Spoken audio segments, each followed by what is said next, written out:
Good morning. It's the day before BMW CCA Autocross, so that means I want to go put some E85 in the 86 so I can have just a little bit more power and a little bit more fun for an event that I don't have to meet any class requirements. So I just wanted to bring you along and kind of show you my process for changing the tunes from 91 octane to E85, and this process can go for the reverse. So if you're on an E85 tune and you need to go back to 91, just follow these directions and hopefully it'll make it a little bit easier. I know I wish there was a more detailed video about the little nuanced steps when I did this, so if you have any questions, let me know in the comments below. Let's go to the station and get some corn juice.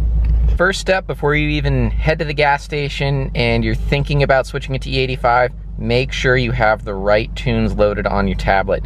You don't want to get to the gas station and find out that you forgot to load the E85 tune and now you have a tank full of E85 and you're stranded. So that for me is step one. Double check that you have the right tunes installed on the tablet before heading out to the gas station. The second thing you want to do is run your tank down to the point that the gas light comes on, and then you want to head to the station for a complete fill up. You don't want to head to the gas station with too much 91 or E85 in the tank, depending on which direction you're going, because it'll dilute the fuel mixture too much and it could put the fuel trims out of whack and the car might not run right. Highly unlikely. The fuel trims have quite a bit of authority, but it's just best practice to run the car down to the point that the light comes on. And I have an E85 station a couple miles away from my house, so it'll be even a little bit more empty, which means the tank fill will be more pure E85 than 91 and it won't be as diluted, so that's good for power. But that's the thing that I do. I always run it down till the light comes on, and then I find a station that's nearby. Okay, so we're at the local E85 pump. It's time to fill the car up with some E85 and then go drive it around on the tune that's still in the car, which is going to be the 91 octane tune, until the short-term fuel trims and the long-term fuel trims start going negative. And that just speeds up the adaptation process. Same goes for if you're switching back to pump gas. You have to fill it up on pump gas first, drive it around before you switch the tune. So let's get this done.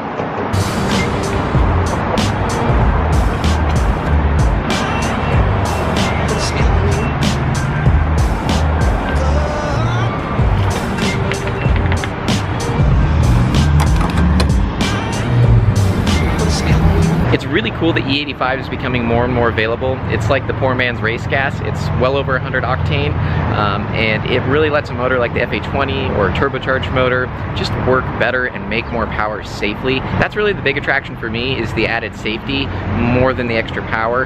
This is a really high compression motor, and on 91 octane here in California, I see knock all the time on these tunes, especially a tip-in.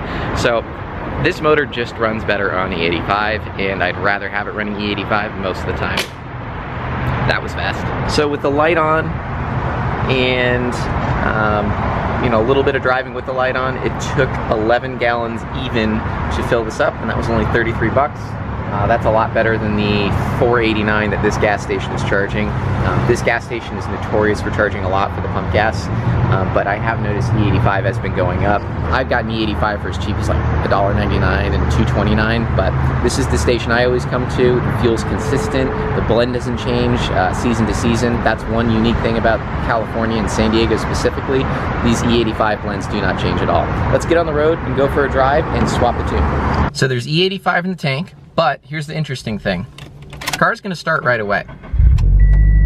There's still pump gas in the lines, and that's part of the reason why you have to drive the car and get that cleared out of the lines before you switch the tunes. That ultimately is what makes the adaptation quicker. You don't have all of this weird fuel in the lines that the car's trying to figure out what to do with and how to adjust the fuel mixtures. Before you get on the road and start driving around, make sure you plug the OpenFlash tablet in, go to Diagnostics, My Car, real-time data display,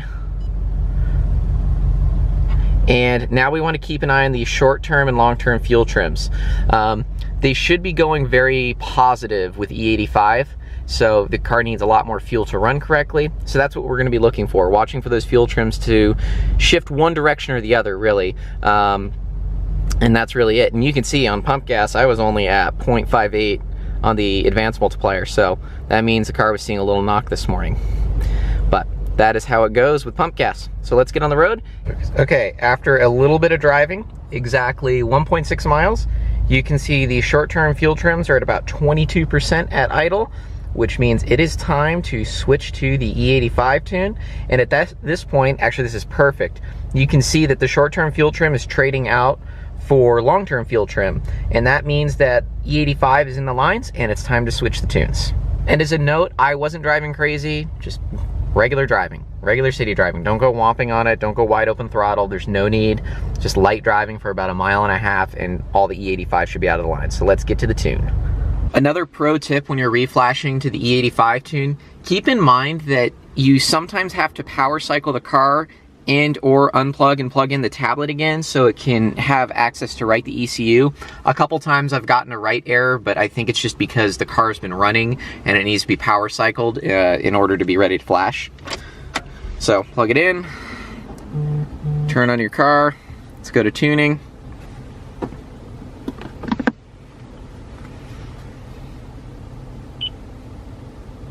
And the rest of this, you pretty much know the drill. It's just like flashing any other tune.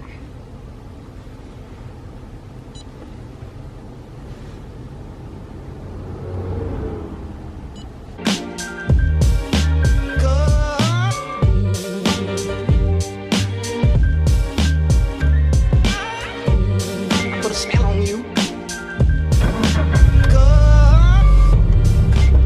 And that's it. We switched to E85. Now, there's two things I want to mention. The first is that make sure you follow the directions and you let the car idle for 45 seconds before you do anything. It's really important. The car's going through a couple calibration processes, both for the throttle body position and the cam sensors, so let it do its thing. The second, if the car doesn't feel quite as responsive, that's okay. That's because the TPS is still calibrating. That should go away within like 10 to 20 miles, so just something to keep in mind. And on top of that, the fuel trims will also adjust because there's still a little gasoline in the tank, although in our case, there was only 1 gallon of 91 left in the tank. This is about a 12-gallon tank, and we put 11 gallons E85 in, so it's not too diluted. It won't really make that much of a difference. But if you have a different kind of blend of E85 in your area, the fuel trims might take more time to adjust. So that's it. If you have any questions, leave a comment below. Hopefully you learned something, and we will see you at the track. Later.